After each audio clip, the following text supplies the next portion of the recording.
Hey everyone, this is Jeff Murrin. I'm here to discuss or continue discussing the Iliad by Homer, specifically the Robert Fagles translation. And in this particular video, I want us to focus on Book 18, which is the Shield of Achilles. Now, if you have any information or any background knowledge of any kind on Greek mythology or any of the Greek stories, then what you are, I'm sure, aware of is this Shield of Achilles is a big deal. The description of it is so extraordinarily detailed. It's a beautiful poem in and of itself, and we will take a look at it. I'm not going to read the whole thing to you because it is very, I don't want to say long, it's not long and drawn out, but it is very detailed. And I will have, you know, if you're reading or if you're watching these videos because you're a student of mine, just be aware that you're going to be doing work when you're looking at and going into this and picking it all apart on your own. All right. Also, I'm going to mention that when we look at the Aeneid, there's also the exact same thing happens where Aeneas gets his own shield forged by in the Latin stories, or I guess Roman stories written in Latin, that it's Vulcan and not Hephaestus that makes the shield. There are some differences between Vulcan and Hephaestus, but for most people who are looking at it, those two are interchangeable, and we don't need to get into all that right now. But anyway, let's jump into this text and let's talk about the things that are important here, and let's move our way through it to the end. And so here we go. The Shield of Achilles. When we last left, Antilochus was the one who was chosen to go and deliver the message to Achilles that Patroclus had actually fallen in battle, had been killed, and this is not something that he looks forward to at all. He almost sort of has a speech of mourning for himself, it seems, to say that, oh my gosh, I don't really want to have to do this. And we see that Achilles is sort of, he's on his own, and he's considering everything that he has told Patroclus. He doesn't know just yet. Antilochus hasn't delivered the message, but if you can see at the very bottom of page 467, he says, you must not battle Hector. I told you, don't battle Hector. And what exactly did Patroclus do? He battled Hector. And as a result of that, yeah, it didn't work out well for him at all. All right, but you can see on page 468, about line 19, Antilochus does arrive there, and he says, ah, son of royal Peleus, what you must hear from me. What painful news. Would to God it never had happened. Patroclus has fallen. They're fighting over his corpse. He's stripped naked. Hector with that flashing helmet. Hector has your arms. So the captain reported. A black cloud of grief came shrouding over Achilles, both hands clawing the ground for soot and filth, and he poured it over his head, fouled his handsome face, and black ashes settled into his fresh, clean war shirt. You know, this mourning of just covering himself with dust and ash. It says Achilles lay there fallen, tearing his hair, defiling it with his own hands. Antilochus, this is about, I'm skipping a few lines here. It says, Antilochus, kneeling near, weeping uncontrollably, clutched Achilles' hands as he wept, his proud heart out, for fear he would slash his throat with an iron blade. So upset is Achilles that Antilochus worries that he might actually kill himself. We see also that Thetis on the next page, 469, about line 65, she mentions, never again will I embrace him, her own son, striding home through the doors of Peleus' house. And long as I have him with me, still alive, looking into the sunlight, he is racked with anguish. And I go to his side. Nothing I do can help him, nothing. But go I shall, to see my darling boy, to hear what grief has come to break his heart while he holds back from battle. So Thetis is going to go see her son, which she can see he is in so much pain. And she says, there's nothing I can do for him, really, but I'm going to go see and tend to my son. She says to Achilles at the top of page 470, Zeus has accomplished everything you wanted. Because remember, Achilles prayed to Zeus that the Trojans beat down the Greeks because of his beef with Agamemnon. But he says, Zeus has accomplished everything you wanted, just as you raised your hands and prayed that day. All the sons of Achaia are pinned against the ships, and all for want of you they suffer shattering losses. You, if you were to join battle, could actually make a difference here. All right? But you're not doing it. So for want of you, they're suffering shattered losses. So Achilles, he says, down there about line 105 or somewhere about thereabouts, says, I've lost the will to live, to make my stand in the world of men, unless, before all else, Hector's battled down by my spear. Okay. He wants to settle that score with Hector taking down Patroclus. Hector is battled down by my spear and gasps away his life, the blood price for Patroclus. All right, so basically, you know, tit for tat. All right, blood for blood in this case. If you see line 110, but Thetis answered, warning through her tears, "You're doomed to a short life, my son. From all you say, for hard on the heels of Hector's death, your death must come at once." So she's warning him, like, as soon as Hector dies, you're not going to be alive much longer after that. And you can see from the very beginning, when we started reading this, book 1, Rage Goddess, sing the rage of Peleus' son, Achilles, murderous, doomed, that cost the Achaeans countless losses, hurling down to the house of death so many sturdy souls. So we've known he's doomed. We know how this is going to play out, okay? But she's stating it outright directly to him, all right? He says, Achilles, about line 132, enough. Let bygones be bygones. Done is done. Despite my anguish, I will beat it down, the fury mounting inside me, down by force. But now, I'll go and meet that murderer head on, that Hector who destroyed the dearest life I know. For my own death, I'll meet it freely, whenever Zeus and the other deathless gods would like to bring it on. All right. Skipping a few lines down about 145. But now for the moment, let me seize great glory and drive some woman of Troy or deep-breasted Dardan to claw both hands at her tender cheeks and wipe away her burning tears as the sobs come choking from her throat. They'll learn that I refrained from war a good long time. Don't try to hold me back from fighting, Mother. Love me as you do. You can't persuade me now. I am resolved. I am going to do everything to try to bring this Hector down for what he did to Patroclus. All right? And they will see. They will see when I get out there that I held off. And it's, you know, any success they've ever had is because I held back as long as I did. All right. Thetis says to him, on page 472, towards the top, about the second line there, says, wait, don't fling yourself in the grind of battle yet. Not till you see me come back with your own eyes. She's telling him to hold off.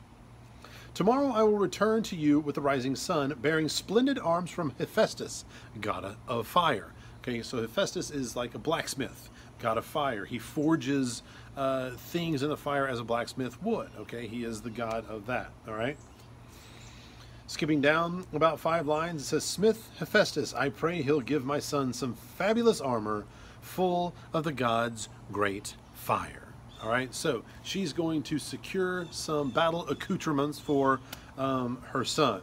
Meanwhile, we see down a little bit lower on page 472, about line 175, meanwhile, I've written my notes here, meanwhile, Patroclus's body, all right?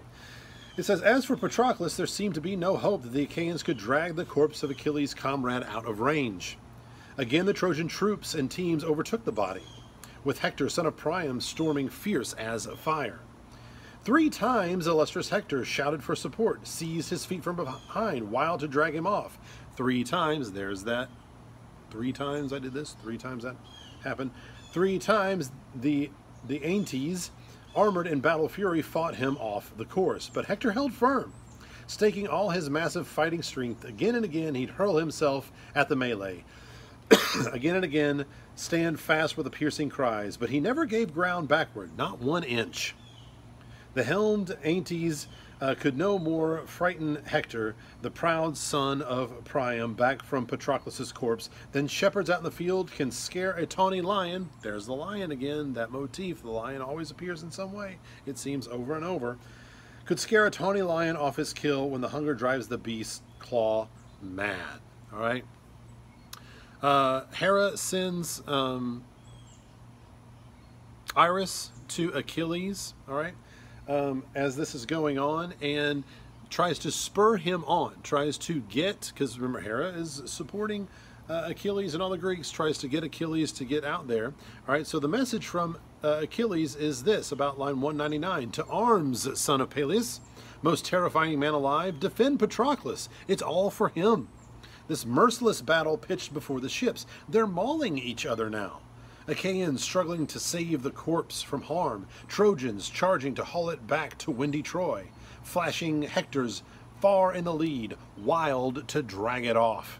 Furious to lop the head from its soft, tender neck and stake it high on the city's palisade. All right, so she's saying that he's trying to get it to take it up there to cut Patroclus's head off so he can put it up as if it's some sort of trophy. Like to put it out there and say, beware those of you who are coming for us. We've got Patroclus's head, and he was wearing Achilles' armor when we did this. So we are a force to be reckoned with, all right? She says, up with you. No more lying now. Writhe with shame at the thought of Patroclus may be the sport for the dogs of Troy. Yours, the shame will be yours if your comrade's corpse goes down to the dead defiled, okay? If it goes to the dead defiled, meaning he does not get the proper burial. If he does not get the proper burial, then he does not get to cross over into the underworld properly and will be roaming the afterlife without a home, all right? And essentially, Achilles looks at her and says, what am I supposed to go to war with? I have no armor. I've got nothing here. You know, they've taken my armor. Hector's wearing it right now, all right? She says to him, though, and this is interesting, I think, on page 474, about 2 lines down. Still, just as you are, she says, without armor, without anything else, just as you are, go out to the broad trench and show yourself to the Trojans. Struck with fear at the sight of you, they might hold off from attack, and Achaea's fighting sons get second wind, exhausted as they are. Breathing room in a war is all too brief. So go out there as you are and just show yourself, like, I'm Achilles, I'm here, I'm ready, and they may be like, whoa, uh-oh, we have, you know, we have woken the beast of Achilles here. And just your presence might be enough to have them settle back so that your Greek army can catch their breath. And Iris, racing the wind, went veering off as Achilles, Zeus's favorite fighter, rose up now, and over his powerful shoulder, Pallas, that's Athena, slung the shield, the tremendous storm shield with all its tassels flaring, and crowning his head, the goddess swept a golden cloud, and from it she lit a fire to blaze across the field. So she's blazing everything, and we see here in a minute there's fire that seems to be shooting out of Achilles himself as he stands on the rampart and screams and yells, and is just a terrifying sight for the Trojans. Look down here, I'm about line let's say 246. So now from Achilles' head, the blaze shot up the sky. He strode from the rampart, took his stand at the trench, but would not mix with the milling Argive ranks. He stood in awe of his mother's strict command. So there he rose and loosed an enormous cry, and off in the distance, Pallas, Athena, shrieked out too and drove unearthly panic through the Trojans. So it's like he has fire shooting from his head. I'm thinking about the day of Pentecost in the Bible when the apostles had the tongues of fire and they spoke in you know, tongues and different languages and things like that, if you remember that story at all. And while he's screaming, Athena herself lets off a crazy loud scream and just shakes everything, and the Trojans are like, oh my God, what is happening? All right. Down here at the very bottom of 474, it says, 3 times the brilliant Achilles gave his great war cry over the trench. 3 times the Trojan and famous allies whirled in panic, and 12 of their finest fighters died then and there, crushed by chariots, impaled on their own spears. Like it was just too much for them as it was just with him yelling and screaming, that people died from fear, or just ending it because they fear what may come as a result of this type of anger from him. All right. Down at the bottom, we hear some more sense coming from Polydamas to Hector, but Hector, of course, you know, I've got Zeus on my side. It says, and now with all goodwill, it's about 293. So Polydamas rose and spoke. Weigh both sides of the crisis well, my friends. What I urge is this: draw back to the city now. That's what he's always wanted. He's always wanted to go back to the city. He keeps saying that we're too far out. These ramparts are too far away from the city walls of Troy. We can't get too far out and have the Greeks turn the tide, and we're stuck out in the middle of nowhere. All right. Don't wait for the holy dawn to find us here afield. Ranged by the ships, we're too far from our walls. Okay? As long as that man kept raging at royal Agamemnon, the Argive troops were easier game to battle down. I was glad to camp the night on the shipways, hopes soaring to seize their heavy rolling hulls. But now, racing Achilles makes my blood run cold. Like, it's all different now. It's a different ball game now that Achilles is involved in this. All right.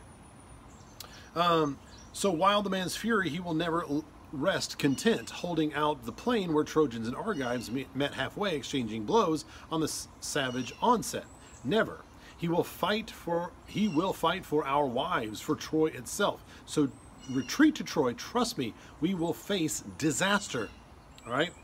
Down there, let's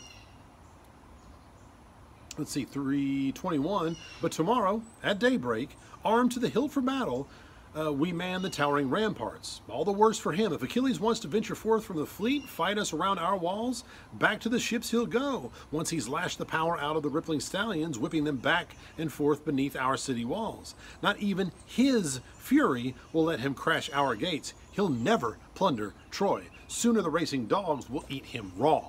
All right? But Hector... he's not really too down with this advice. He's never been down with Polydamas's advice here. He says on line 354, let's say, tomorrow at daybreak, armed to the hilt for battle, we slash to attack against their deep curved hulls. If it really was Achilles who reared beside the ships, all the worse for him. If he wants his fill of war, I, for one, I'll never run from his grim assault. I'll stand up to the man, see if he bears off glory or I bear it myself. The god of war is impartial. He hands out death to the man who hands out death. Okay, so Hector finished. The Trojans roared assent, lost in folly, it says. Okay, as if that was not necessarily the greatest advice that Hector has given here. Athena had swept away their senses, it says. They gave applause to Hector's ruinous tactics, none to Polydamas, who gave them sound advice. Okay, so the admission here is that what Polydamas was saying was actually the better thing, the smarter thing to do, but, you know, Athena wiped away their senses, and here they are making the dumber choice of wanting to stand up against Achilles. All right, so Achilles speaks to the Myrmidons on 478 about line 381, says, but Zeus will never accomplish all our best laid plans. Look at us, both doomed to stain red with our blood the same plot of earth, a world away in Troy. For not even I will voyage home again, he says. You know, he knows what's coming. Never. No embrace in his halls from the old horseman Peleus, nor from mother Thetis. This alien earth I stride will hold me down at last. But now, Patroclus, since I will follow you underneath the ground, I shall not bury you, no, not till I drag back here the gear and head of Hector, who slaughtered you, my friend, great-hearted friend.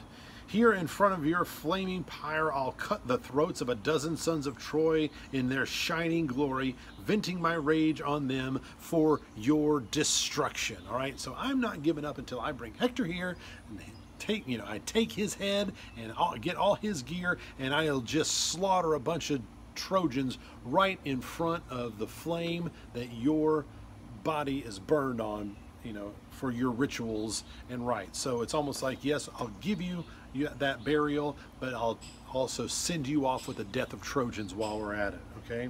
You'll see on page 479 also, Hera and Zeus at it again, provoking one another. All right, so Thetis goes to Hephaestus, all right, and I want you to take a look at this. They have some background, and you'll get to see a little bit of that background here on page 4, on line 461, page 480. It says, Thetis saved my life. This is Hephaestus speaking here.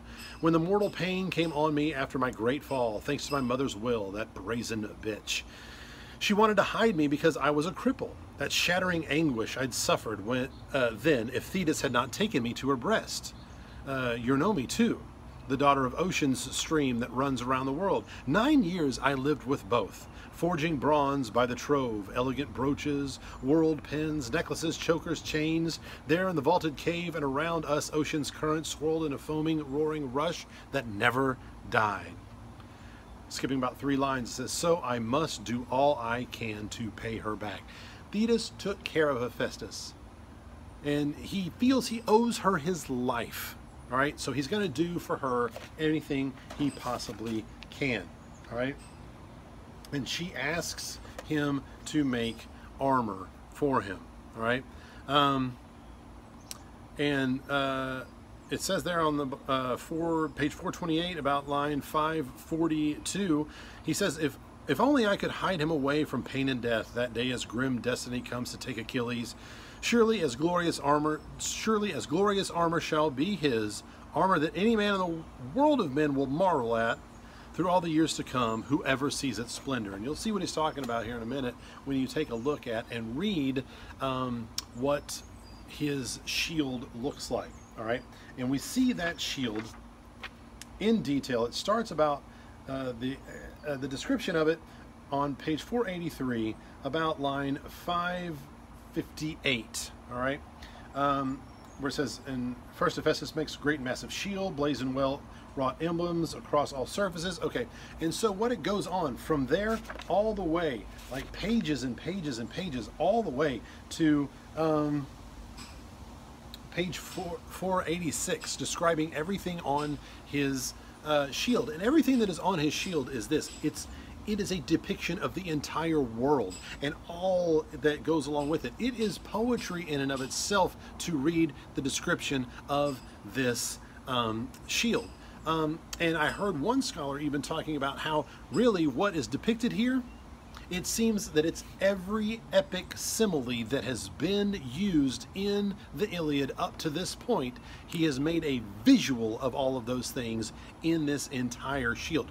We begin with talking about 2 cities, two households, both alike in fair Verona, or whatever. Okay, now what we see is we have 2 cities. One, we see, a wedding ceremony. We see, the beauty of that, the love, the joining together. We see, law, order, all of these kinds of things. We see another city, though, that it's a city that's kind of divided amongst itself. Armies divided within the city, not really sure how to go. We got Polydamas and we've got Hector trying to figure out how we need to handle this kind of a thing, all right? We'll see, let's see what else. You'll see it says on page 485, line 629, and he forged a fallow field. So we've got like the field work, the labor that it takes to bring life, put food on the table, money in, whatever you do, the work that you have to do to sustain your life. He forged the king's estate, where harvests labored, reaping the ripe grain. So we've got kings and we've got subjects, all right? Because there is always an elite class and a lower class, no matter what type of government you're under, whether it be a communist government, a socialist government, a capitalist government. or any mix thereof, there is always an elite class and a subservient class. That is just how it's been through all human history. We have a pastoral setting where it says, and he forged a thriving vineyard loaded with clusters. Wine is extraordinarily important in the Greek culture. All right, and you can see, when Achilles got his cup and mixed the wine, poured some out, and said his prayer to Zeus so that Patroclus would come back alive, but that didn't happen, okay? It says he forged the shield of longhorn cattle, where we've got nature, actual nature, not necessarily man's involvement in nature, but nature, animal to animal. Then it has, the beauty of that. And also, we can look at the beauty of nature. We can see, African safaris and things like that, or, go to Yellowstone and see some, a deer or whatever, and go, oh, that's beautiful, but there's always a bear to come to kill it. There's always a lion in the safari that's going to take down the zebra or whatever. So while we have the beauty and the majesty of nature, it's also a dangerous and difficult place to be sometimes, okay? It's just an amazing thing. But here's one thing I want to point out. The difference in when you hit line 710, all the other armor. And at once the god made the great and massive shield. He made Achilles a breastplate brighter than gleaming fire. He made him a sturdy helmet to fit the fighter's temples, beautiful burnished work, and raised its gold crest, and made him greaves of flexing pliant tin. Back. Let's see, 1, 2, 3, 4, 5 lines on all his other armor, but pages and pages and pages on the depiction of that shield. It's interesting too, because Aeneas gets a shield like this from Vulcan, and it's not the entire world on it. It is the history of Rome, all right? Because to the Romans, to Virgil and the Romans, that was the world.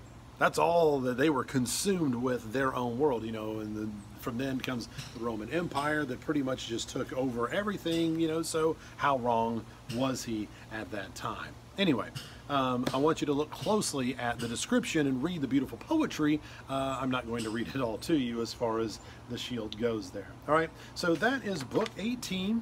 All right, those are my thoughts on book 18, walking you through that. Book 19 is coming up next when I get the time to do it.